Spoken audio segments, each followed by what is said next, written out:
tardes o buenas noches, según la hora y el lugar desde el cual usted revisa el informativo La Vacuna.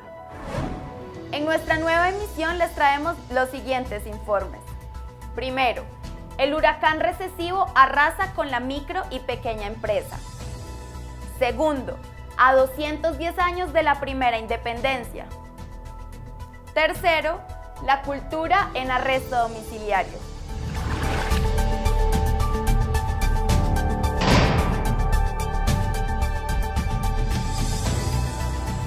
La multiplicación de letreros de se vende o se alquila por todas las zonas comerciales de distintas ciudades del país es la imagen palpable de la profunda recesión económica que ya estamos viviendo en Colombia. Locales con rejas abajo narran una historia que es la de muchos trabajadores por cuenta propia, comerciantes y empresarios de diferente carácter y capacidad, a quienes golpea con mayor potencia la recesión. Sobre todo a los micro y pequeños empresarios, en lo fundamental, comerciantes menores, intermediarios, propietarios de restaurantes y de talleres. Al respecto, Olga Restrepo nos informa. 5.200.000 de estos negocios por todo el país viven de ventas menores, del esfuerzo propio que los obliga a laborar más de 8 horas diarias, muchas veces con la participación de otros miembros de su hogar sin derecho a remuneración. ¿Y por qué lo hacen?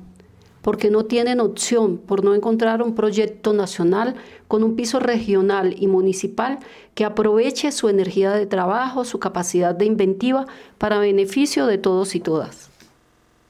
La actual recesión y los meses de confinamiento no les permitió a estos pequeños y microcomerciantes aguantar y terminaron en un cierre definitivo, lo que para ellos significa perderlo todo. Mientras tanto, como siempre, el gobierno central corrió a auxiliar y a soltar dinero a chorros para los ricos, para los propietarios de grandes y medianas empresas. Los datos del colapso que viven son contundentes. Entre los meses de mayo del 2019 y 2020 fueron destruidos 4,9 millones de empleos, quebraron 261.000 patrones o empleadores y desaparecieron 1,3 millones de trabajadores por cuenta propia. De acuerdo con los resultados de la encuesta Pulso Empresarial del DANE, realizada en abril del 2020, el 69% de las empresas afrontan riesgos en su operación o amenazas de quiebra. A la vez, y en otro plano de esta realidad, la CEPAL pronostica que en Colombia 140.000 empresas formales están en riesgo de colapsar por esta crisis. Pero el golpe será aún más fuerte. El Fondo Monetario Internacional prevé como consecuencia de la paralización productiva una contracción del 7,8% del Producto Interno Bruto colombiano y del ingreso per cápita en 8,7%.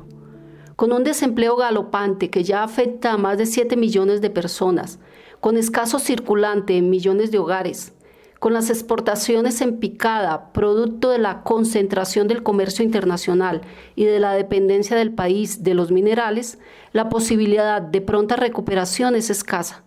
Se calcula la pérdida de 2 décadas de avances económicos y sociales y con ello mayor pobreza y miseria.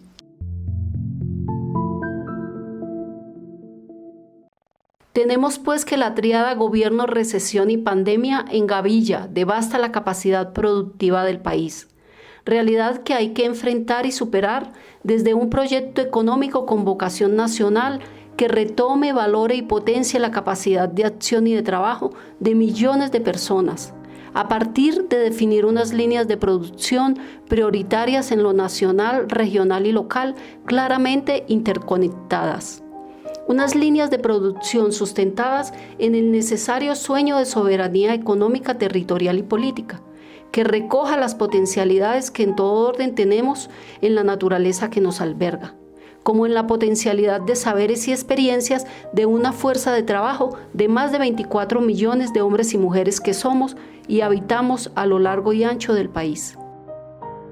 Es ya evidente que lo que enseña el neoliberalismo, que la filosofía de sálvese quien pueda, termina acabando con todos. Por eso es necesario rectificar el rumbo impuesto al país en los últimos 30 años con una visión ecológica integral que debe darle paso a una vida en común, donde la participación plena de todas las personas en las acciones económicas, sociales y políticas es la mejor opción y posibilidad para un país con verdadera vocación de región y de mundo, y de realización humana plena.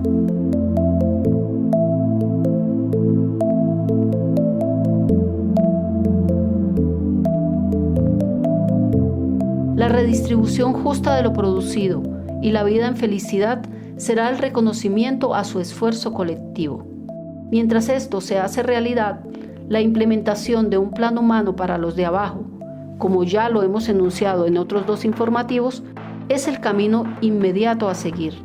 Les invitamos a revisar los informativos número 10 y 11 y a que sigamos diseñando a Colombia como la casa donde debe existir espacio adecuado para todos y todas, sin que nadie quede a la intemperie.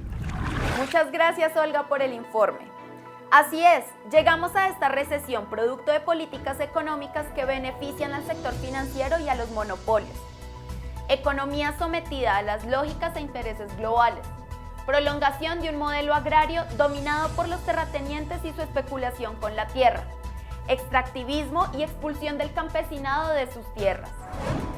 Es un modelo económico con historia, pero también con posibilidad de ser superado.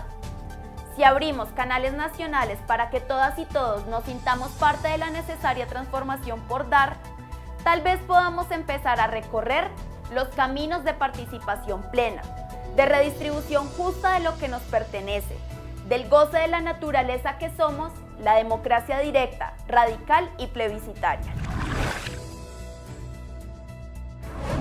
Ante este cambio hacia una democracia directa, radical y plebiscitaria, con intentos por realizarlo a plenitud en distintos momentos de nuestra historia nacional, se han opuesto minorías de privilegiados que con violencia y terror han impuesto y prolongado sus privilegios, como nos lo recuerda la memoria este 20 de julio.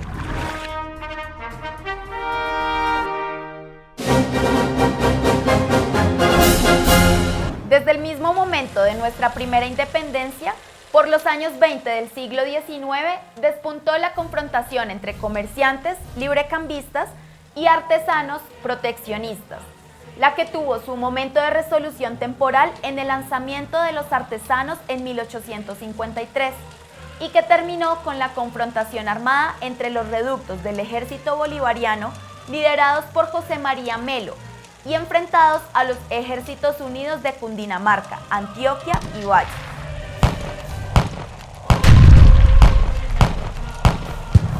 Pese a la derrota de los artesanos, sus anhelos permanecieron latiendo y una nueva e intensa confrontación con sus contradictores tuvo lugar en la Guerra de los 1000 días, en la cual de nuevo fueron derrotadas. El asesinato de Rafael Uribe Uribe en octubre de 1914 sepultó por más años las voces de quienes buscaban dejar a un lado la herencia de la colonia, dándole paso a una industria propia, así como a la modernización del campo. Anhelo que lidera en los años 30 Alfonso López Pumarejo, quien a pesar de su pretendida revolución en marcha, no logra derrotar a los terratenientes. El asesinato de Jorge Eliezer Gaitán, impulsor de un proyecto económico con vocación nacional, responde a esta misma e histórica pugna, en cuya base también está la disputa por la tierra y con ella la pretensión de crear un pujante mercado interno potenciado por una banca nacional, liberando las fuerzas productivas para superar de esta manera la herencia colonial resumida en lo que es conocido como la hacienda o la acumulación de tierra como un soporte de poder económico y político para especular y ostentar, así como lo hacen hoy los terratenientes y los narcotraficantes. Esta confrontación vivió una intensa disputa a lo largo de los años 60, con la implementación de lo conocido como el modelo cepalino, pero que no alcanzó a materializar sus propósitos precisamente porque no logró desatar el poder que ejercen las oligarquías sobre la tierra. Pugna que aún prosigue y alcanza representación en la actual Colombia, entre las fuerzas del establecimiento, que están por una resolución violenta del conflicto armado con la guerrilla, y por otro quienes están por la negociación, aunque entre tales fuerzas también existan finos matices. Son 210 años que este 20 de julio traemos a nuestra memoria, con una primera república que enterró los sueños de Antonio Nariño y su liderazgo para unir el territorio nacional, y asimismo prepararlo para enfrentar una predecible reconquista española, así como el sueño de Bolívar y su patria grande, y la necesidad de darle forma a una segunda república, donde la Carta de Derechos Humanos, cuya traducción le costó tanto dolor a Nariño, ahora enriquecidos por otros muchos derechos, se haga realidad. Concreción de quimeras que también alcanza al Libertador y su máxima de que el sistema de gobierno más perfecto es aquel que produce mayor suma de felicidad posible, mayor suma de seguridad social y mayor suma de estabilidad política. Máxima que, no hay duda de ello, a lo largo de estos 2 siglos y 10 años de historia republicana no ha sido realizada. Si perdéis estos momentos de efervescencia y calor, mañana seréis tratados como insurgentes. De esta manera, la celebración de este 20 de julio nos invita a retomar ambos sueños, para que en años, que ojalá no estén muy lejanos, veamos superada la histórica confrontación entre proyecto nacional propio o sometimiento al imperio de turno, a través de un pujante modelo social, económico, político y cultural que proyecte al mundo las potencialidades que tenemos como pueblos, que somos parte de un terruño llamado Colombia, el que a su vez hace parte de una fragmentada región que deberá ser reconstruida como patria grande. Más allá del nacionalismo y las pequeñeces de todo tipo, la patria debe ser el mundo, sin fronteras ni alambradas de ningún tipo. Son 210 años de una disputa no resuelta entre librecambistas y comerciantes, proteccionistas y aperturistas, terratenientes e industriales, neoliberales y socialistas, disputas entre quienes sueñan con un país soberano y quienes arriaron sus banderas hambrientos de riqueza personal ante el capital internacional. En el 2020, las banderas soberanas las porta la izquierda.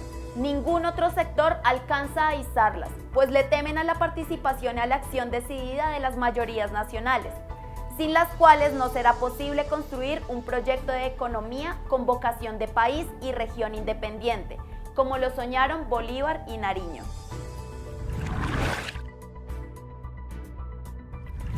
En Colombia, el arte no es considerado un bien ni de primera ni de segunda necesidad. Sin embargo, en esta temporada de confinamiento y pandemia, ha sido notoria tanto en las redes sociales como en los medios de comunicación la presencia de los artistas. ¿Han sido correspondidas las necesidades del sector cultural por parte del gobierno en estos meses? El poeta e historiador Gustavo Quesada Vanegas nos aproximará a la realidad que vive el sector cultural en el país. Además, nos leyó uno de sus más recientes poemas. Veamos. El sector artístico y cultural, particularmente el de los creadores, es en nuestro país supremamente grande. Tan es así que algunos analistas apologistas de la economía naranja llegan a señalar que corresponde casi al 7 o 9% del Producto Bruto Interno, lo cual ya es mucho decir, porque superaría en su participación en el producto a muchos otros renglones de la economía. Pero así como es de grande y de importante, tiene unas características. Un reducido sector está desde hace mucho tiempo en las redes comerciales, se mueve efectivamente, se mueve saludablemente y con un gran éxito y con gran nombre. Pero la mayoría de quienes han asumido el arte y la creación artística como una función de su vida y que tratan de crear arte y no simplemente espectáculo, son en lo fundamental rebuscadores, no hay otra palabra. Es decir, la mayor parte de los poetas, los novelistas, viven tratando de solventar su vida cotidiana.